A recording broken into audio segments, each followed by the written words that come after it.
Okay, so before we get started, there are three crucial things you need to know.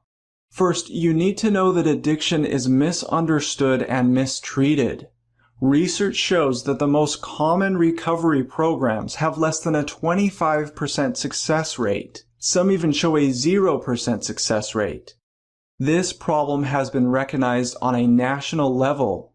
Secondly, you need to know that the most successful methods that are backed up by tons of research are actually the least known. No one even teaches this or even knows what they are, and they are methods that anyone can do. Thirdly, you need to know that it is possible to rewire your brain out of destructive habit loops or addictions. Okay, so if you're like me, you probably know what it feels like to get those intrusive cravings. You may be just getting off work and you feel that you need to have that drink or that you need to have that smoke. It doesn't matter what the addiction is. These intrusive cravings may come into your mind and make you feel that you need to do something about them right away. But these cravings are really false messages that have been strengthened over and over again. Now, before I get any further, you need to realize that these thoughts aren't you, and those cravings aren't you. So right now, stop thinking that you are weak-willed or morally wrong. It simply isn't true. Now take it from me. When I realized that these cravings weren't me, well, that was the best day of my life. You see, most people, when they feel these intense cravings like they need to take a drink or a smoke, they either give in or try to suppress it. Research shows that suppressing or fighting cravings actually makes matters worse. And this is what 90% of people do. So you might be wondering, who am I and why am I sharing this crucial information with you? Well, my name is A. Scott Roberts, and I am an addiction specialist and researcher. I am an author and a speaker. I also worked at a counseling center and I have 2 degrees. But let me tell you a bit about my story. As I was doing research in graduate school, I made an incredible discovery. I found that study after study reveals that the most common type of recovery programs are the least effective. Most common recovery programs have less than a 25% success rate, while some lesser-known methods have shown to produce incredible results. Now, I have taught these same techniques and helped people in several countries, and today I am going to help you to do the same. Okay, so let's get right into what you need to know. You've probably heard some crazy things, such as people with addictions are weak-willed, or that they have terrible genetics, or that once you have an addiction, you'll never be able to get rid of it. You may have also heard that everyone relapses, and if you do, you have to start all over again at day 1. And you may have also been told that all you need to do is complete some steps and then graduate from a program so that you can be cured. Scientific evidence goes against all of these things, and this type of thinking is what holds you back from actually breaking free from addictions forever. You see, with most of these common rehab programs, you have to complete some steps or count the days of sobriety and then you graduate. Once you graduate, they tell you that you're cured. You no longer have to worry about your addictions. You can now move on with your life, they say. The truth is that these rehabs also have the highest recidivism rates. Relapse after relapse and failure after repeated failure is built into the system. And these terrible success rates are being recognized on a national level. The data speaks for itself. Relapse can be a part of recovery, not an end to it. Now I'll get to the solution I promised you. This method I speak has been scientifically proven to decrease problem behavior, decrease intrusive thoughts and cravings, and rewire your brain out of destructive habit loops. This method has also shown to dramatically improve behavior and decision making. But I gotta tell you that this method is not advertised. It would probably put all those expensive rehabs out of business because you can't make money off of it. It is something anyone and everyone can do. It is mindfulness cognitive therapy techniques. These techniques have been shown to train your brain and rewire your brain out of destructive habits. And this is backed by tons of research. You see, one method uses what is called the non-reactivity principle.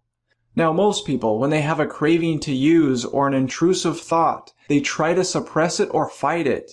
Research shows that this actually strengthens the craving because it comes from a part of the brain that is very powerful, And then when people have these cravings, they think that they're a bad person or that they're weak-willed. This isn't true at all, and this misunderstanding makes matters worse. Instead, the non-reactivity principle teaches us just to observe these cravings as you have them. Just acknowledge them. And if you do it properly, what you will find is that they start to leave quickly. They will lessen in intensity, and you will find that you have greater cognitive control. This is typical results. And this method has been backed up by solid research. In a sense, using certain mindfulness techniques will give you a third-person perspective, and instead of reacting aggressively to these cravings, or trying to suppress them or fight them, or get them out of your head, you allow them to pass by simply acknowledging them and refocusing your attention. And if you do this in the correct way, as I will show you, you will notice they are leaving quickly. This method has not only helped thousands of people, but it is backed up by tons of scientific research. And what's better is that the effects of using these techniques are long-term. And when you start using these techniques, automatically your brain will start to redirect attention and it will become easier and easier to do. Scientists refer to the brain as a team of rivals because the brain is a multiple structured system in which different structures fight against each other for dominance. And in order for the brain to properly operate, it must be at balance. To put this into perspective, there are essentially two parts of the brain, the prefrontal cortex and the limbic system. The prefrontal cortex is a higher functioning part of the brain which is rational and logical, and it understands consequences. But the limbic system is a primitive brain. It has no ability to delay gratification. It is pleasure-oriented and selfish. It is concerned with seeking pleasure and avoiding pain. This limbic system is also called the reward system because it is responsible for making us feel better by releasing feel-good chemicals in the brain. Drugs, alcohol, sex, pornography, and even eating activate this reward system in the brain. And from an evolutionary standpoint, this reward system goes back 600 million years before rational thought. This reward system was found in anthropoids, invertebrate phyla, and mollusks. The limbic system is also very necessary for survival. Our ancient ancestors were able to survive because they were rewarded through their behaviors such as eating and sex. But today, our brains aren't designed to deal with these ready-to-access rewards. Drugs, pornography, and other addictions overstimulate this reward system. Addictions, whatever they may be, are hardwired as a survival process. It has become a part of life just as eating or sleeping.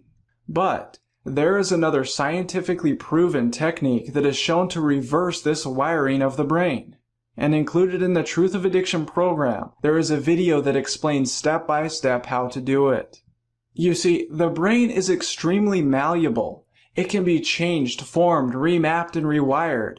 Scientists call the brain's ability to change as neuroplasticity. Neurons, which are cells in the brain, are not entirely connected.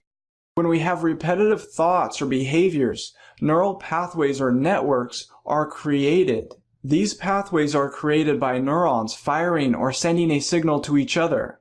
These neurons that fire together, they wire together.